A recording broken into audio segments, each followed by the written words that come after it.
ಧಾರವಾಡದಲ್ಲಿ ಮನ ಕಲಕುವ ಘಟನೆಯೊಂದು ಸಂಭವಿಸಿದ್ದು, ಥಿನ್ನರ್ ಬಾಟಲಿಯಿಂದ ಮನೆಗೆ ಬೆಂಕಿ ಹೊತ್ತಿಕೊಂಡ ಪರಿಣಾಮ 4 ವರ್ಷದ ಬಾಲಕ ಸಜೀವ ದಹನವಾಗಿದ್ರೆ, ಮಗನನ್ನ ರಕ್ಷಿಸಲು ಬಂದಿದ್ದ ತಂದೆ ಗಂಭೀರ ಗಾಯಗೊಂಡಿರುವ ಘಟನೆ ನಡೆದಿದೆ.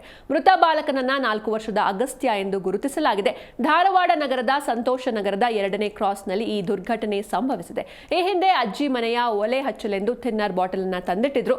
ಆದರೆ ನಿನ್ನೆ ಧಾರವಾಡದಲ್ಲಿ ಮಳೆ ಇದ್ದರಿಂದ ಭಾರೀ ಚಳಿ ಇತ್ತು. ಹೀಗಾಗಿ ಕುಪ್ಪಡಗಿಯನ್ನ ಹಾಕಿ ಬೆಂಕಿ ಹಚ್ಚಿಸಲಾಗಿತ್ತು.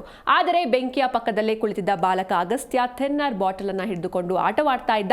ಈ ವೇಳೆ ಬಾಟಲ್ ಕೈಯಿಂದ ಜಾರಿ ಬೆಂಕಿಗೆ ಬಿದ್ದಿದೆ. ಪರಿಣಾಮ ದಿಢೀರಾಗಿ ಬೆಂಕಿ ಜೋರಾಗಿ ಹೊತ್ತಿಕೊಂಡಿದ್ದು ಮನೆ ಆವರಿಸಿದೆ. ಇದನ್ನು ಗಮನಿಸಿದ ತಂದೆ ಚಂದ್ರಕಾಂತ್ ಮಗನನ್ನ ರಕ್ಷಿಸಲು ಓಡೋಡಿ ಬಂದಿದ್ದಾರೆ. ಅಷ್ಟರಲ್ಲಿ ಬೆಂಕಿ ಇಡೀ ಮನೆಗೆ ಆವರಿಸಿಕೊಂಡಿದೆ. ಬೆಂಕಿ ಇಡೀ ಮನೆಗೆ ಆವರಿಸಿದ್ದರೂ ಕೂಡ ಲೆಕ್ಕಿಸದ ಚಂದ್ರಕಾಂತ್ ಮಗನ ರಕ್ಷಣೆಗೆ ಮುಂದಾಗಿದ್ದಾರೆ.